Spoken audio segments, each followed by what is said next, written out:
Le thème que j'ai retenu, c'est un récit que l'on connaît tiré des Actes des Apôtres, au chapitre 10, ce que Dieu a déclaré pur, et on connaît la suite.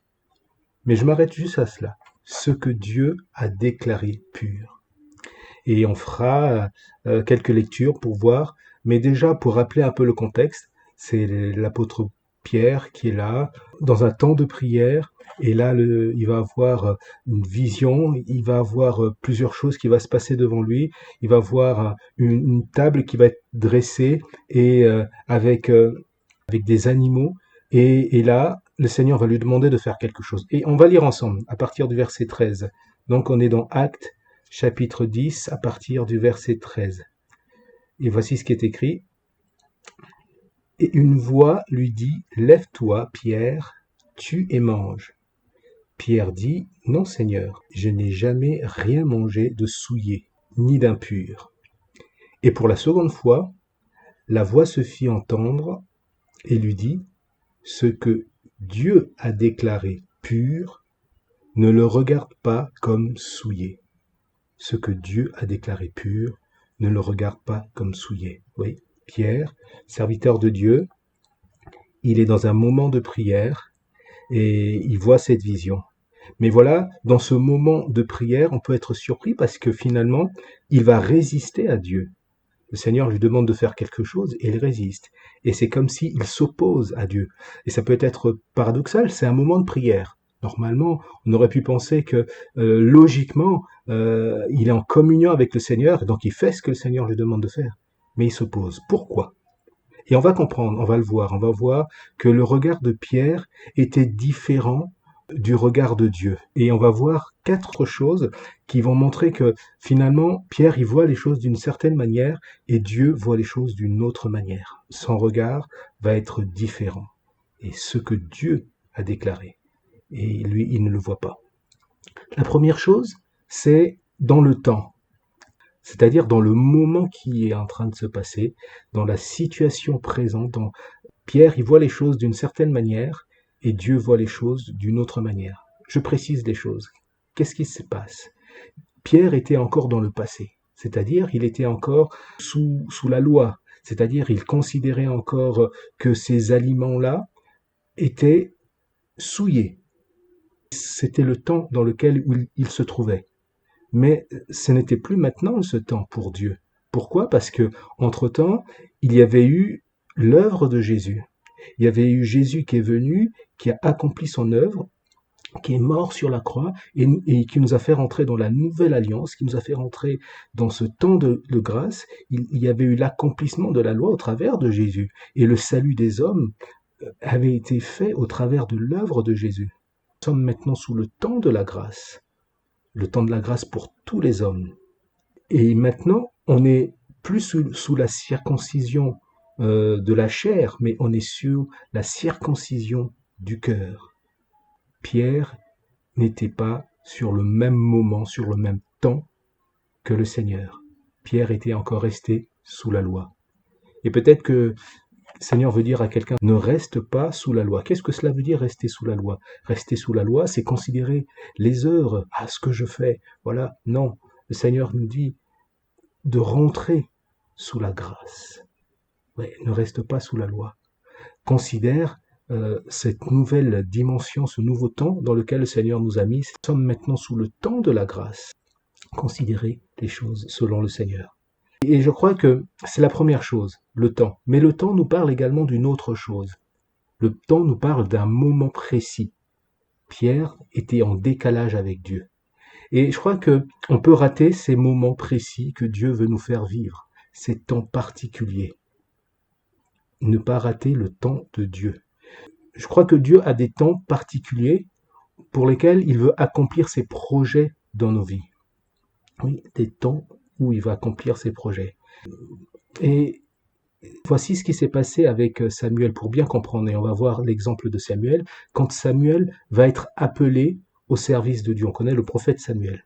Et ce qui va se passer, c'est que le jeune Samuel va entendre une voix qui va l'appeler, Samuel, Samuel. Et lui, il va penser que c'était le sacrificateur Élie. Il va pas réaliser. Et il va rester là. Et plus tard, Il nous est dit dans 1 Samuel chapitre 3, à partir du verset 7, que Élie comprit que c'était l'Éternel qui appelait l'enfant. Et il nous est dit par la suite, il dit à Samuel, va, couche-toi. Si l'on t'appelle, tu diras, parle Éternel, car ton serviteur écoute. Et Samuel alla se coucher à sa place. Verset 10 nous est dit, l'Éternel vint et se présenta. Il appela encore une autre fois, Samuel, Samuel. Et Samuel répondit, parle, car ton serviteur écoute. Là, Samuel avait réalisé, avait pris conscience. Il était rentré dans ce temps, dans ce moment que Dieu avait prévu pour lui. Et il a répondu à l'appel de Dieu. Je crois que, comme je le disais tout à l'heure, Dieu a un temps, un moment pour ma vie, pour ta vie, pour accomplir ses projets. Et il nous faut discerner ces temps pour pouvoir rentrer dans ces temps, rentrer dans ces moments. Ce moment parfait où ce plan parfait veut s'accomplir dans ma vie. On connaît également Jésus va pleurer sur Jérusalem. Pourquoi? Parce que nous est dit que Jérusalem n'a pas su quand elle a été visitée, n'a pas su le temps de Dieu pour elle, quand elle a été visitée. C'est la première chose. Pierre n'était pas dans le moment, n'était pas dans le temps de Dieu. La deuxième chose qui montre qu'ils étaient en décalage, Pierre et le Seigneur, c'est que Pierre ne voit pas ce que Dieu veut lui montrer. Pierre voit une chose, mais le Seigneur veut lui montrer autre chose. Pierre regarde uniquement avec les yeux de la chair, c'est-à-dire il voit des animaux, il regarde uniquement avec les yeux de la chair. Mais Dieu veut lui ouvrir ses yeux spirituels et changer sa perspective, lui faire voir les choses différemment. Le Seigneur nous rappelle qu'il ne s'arrête pas aux apparences. Et là, le Seigneur veut nous faire entrer dans le regard de la foi, c'est-à-dire voir au-delà de la situation, parfois même voir au-delà des obstacles, finalement, voir l'action de Dieu qui s'accomplit. Oui, voir le potentiel que le Seigneur veut faire. Le Seigneur veut lui montrer autre chose, mais Pierre ne le voit pas. Je crois que ce que Dieu voit ne correspond pas toujours à ce que nous voyons. Souvent, dans les situations que nous vivons, nous ne voyons que l'obstacle, nous ne voyons que l'épreuve, mais je crois que Dieu parfois voit autre chose, il voit au-delà. On connaît ce récit, le prophète Élisée et son serviteur. Ils seront entourés par une armée et son serviteur sera paniqué de voir l'armée qui était là. Et ce qui va se passer, je vais lire pour vous dans 2 Rois au chapitre 6 à partir du verset 17. Élisée pria et l'Éternel ouvrit les yeux du serviteur qui vit la montagne pleine de chevaux et de chars de feu autour d'Élisée. Oui. Le serviteur ne voyait que avec ses yeux charnels, il ne voyait pas qu'il y avait l'armée de Dieu qui était là. Voir ce que Dieu veut nous montrer. Mais je crois que voir ce que Dieu veut nous montrer veut dire également qu'il ne faut pas considérer uniquement les apparences. Et nous savons quand Samuel, là c'est le prophète Samuel, quand il ira oindre le fils d'Isaïe, donc David, il viendra dans cette maison et lui, il va considérer les choses selon la chair. Et le Seigneur va lui rappeler cette chose. L'Éternel ne considère pas ce que l'homme considère. L'homme regarde ce qui frappe les yeux. Mais l'Éternel regarde au cœur. Le Seigneur veut voir des qualités spirituelles. Pierre voit d'une certaine manière et Dieu voulait lui montrer autre chose. Le regard de Dieu. Ce regard que le Seigneur veut nous montrer, c'est le regard de la foi. Cela veut dire la confiance en Dieu. C'est ce regard qui nous permet de voir les choses comme Dieu les voit. Un regard spirituel. Je crois qu'il faut demander à Dieu de nous ouvrir les yeux, quelquefois dans les situations dans lesquelles on se trouve, que le Seigneur puisse nous ouvrir les yeux, afin que nous puissions voir, qu'il puisse nous montrer la seule vérité de Dieu. celle qui ne dépend pas des circonstances, celle qui ne dépend pas des apparences. Voir ce que Dieu veut nous montrer. La troisième chose qui nous montre que Pierre et le Seigneur ne voyaient pas les choses de la même manière, c'est finalement dans la compréhension, dans sa conviction, dans sa logique, dans sa connaissance. Pierre, il avait sa logique, il avait sa compréhension. Mais cette logique n'était pas la logique de Dieu.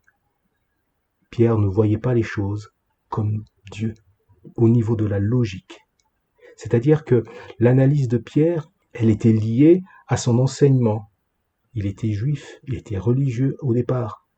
Ce qu'il avait reçu, sa culture juive, son passé, ses habitudes, jusque-là. Et je pense aussi sur le poids de la communauté. Il n'était pas permis à un juif de demeurer chez un non-juif. Là, il n'était pas permis à un juif de manger quelque chose d'impur. Ça, c'est ce qu'il avait reçu. Voilà. Et ça, c'était sa logique, c'était sa compréhension. Mais Dieu veut amener Pierre à construire ses convictions, sa compréhension uniquement sur sa parole. Qu'est-ce que cela veut dire? C'est que si Dieu dit quelque chose, alors notre conviction, notre compréhension, notre logique doit se baser uniquement sur ce qu'il a dit. Pas sur nos traditions, pas sur la culture, pas sur la voix de la majorité, parce que ce que tout le monde pense, parce que la majorité peut se tromper, pas sur la science, pas sur la sagesse de l'homme, mais uniquement sur la parole de Dieu. Oui. Dieu veut nous affranchir, il veut nous libérer de notre logique humaine et nous faire rentrer dans sa logique à lui. Dans l'enseignement des béatitudes, Jésus montre que la logique du royaume de Dieu n'est pas celle des hommes.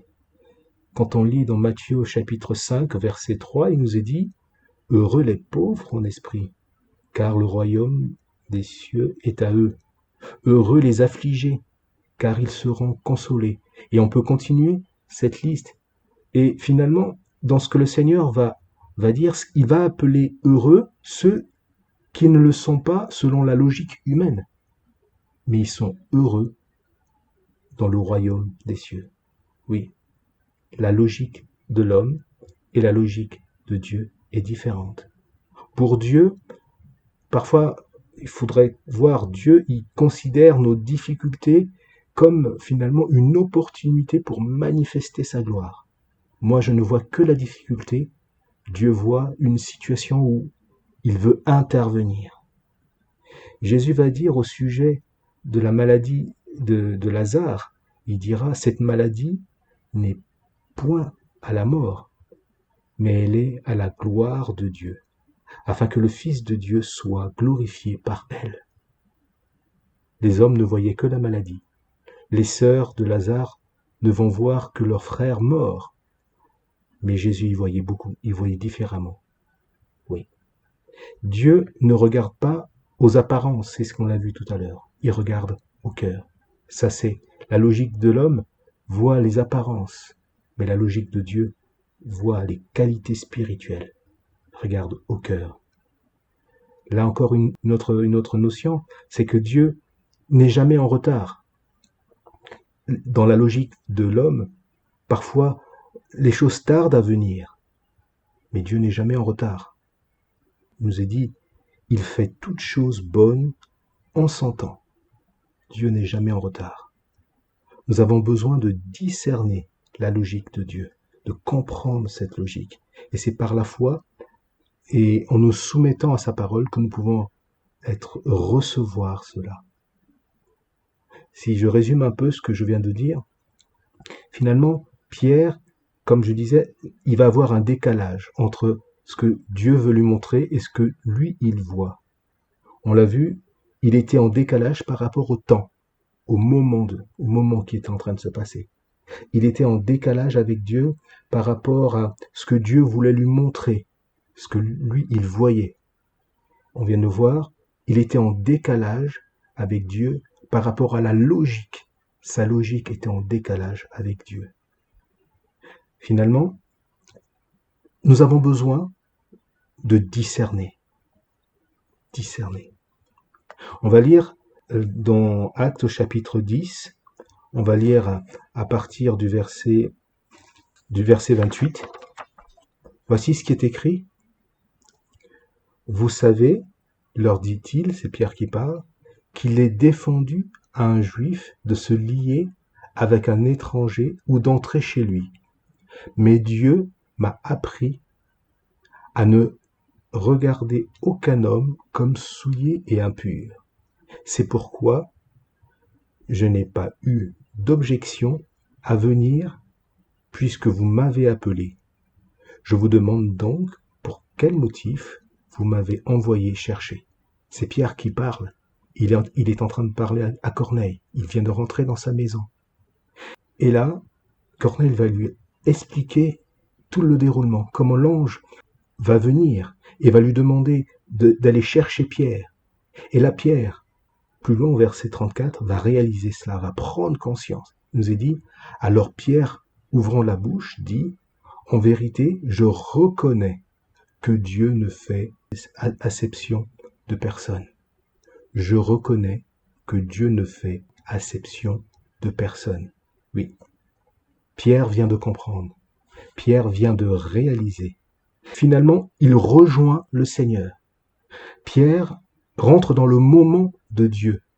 Pierre, finalement, il commence à voir les choses comme Dieu. Pierre rentre dans la logique de Dieu. Oui. Il a fallu à Pierre de discerner. Il lui fallait de discerner. Au départ, il ne discernait pas. Au départ, il ne comprenait pas le plan de Dieu. Au départ, il ne comprenait pas le temps, le moment de Dieu. Il ne comprenait pas la logique de Dieu. Mais ce qui est beau, c'est que il s'est laissé instruire. Il s'est laissé instruire par le Saint-Esprit. Et il s'est laissé diriger. Et là, il va comprendre que ce temps, c'était le Seigneur qui l'avait permis. Et il va discerner. Pour discerner, nous avons besoin de 3 éléments. Le premier élément, c'est nous laisser instruire par le Saint-Esprit. Oui, c'est le Saint-Esprit qui connaît toutes choses et qui veut nous conduire dans les plans de Dieu. Cette vision que Pierre va recevoir, c'était pour le préparer à venir à la rencontre de Corneille. Le préparer pour venir et voir que Dieu appelait également au salut les païens. Se laisser diriger par le Saint-Esprit. Être sensible à la voix du Saint-Esprit. Et Pierre, on l'a vu, va écouter et va se laisser diriger.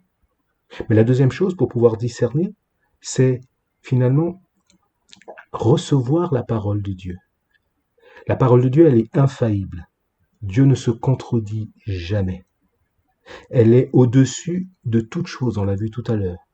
Au-dessus même de nos expériences, de notre logique, de notre culture, de notre façon de voir les choses. La parole de Dieu est infaillible.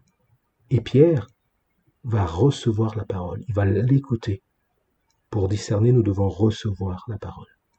Enfin, la troisième chose, pour pouvoir bien discerner, c'est que nous devons apprendre à comprendre les temps que Dieu met devant nous. Parfois des moments particuliers, des moments où Dieu veut intervenir. Il y a des temps marqués pour Dieu, ou des temps où Dieu veut accomplir sa promesse, accomplir son œuvre. Le Seigneur n'est jamais en retard. Il veut le faire. Et je crois que pour nous, nous devons comprendre également que les temps que nous vivons sont des moments particuliers.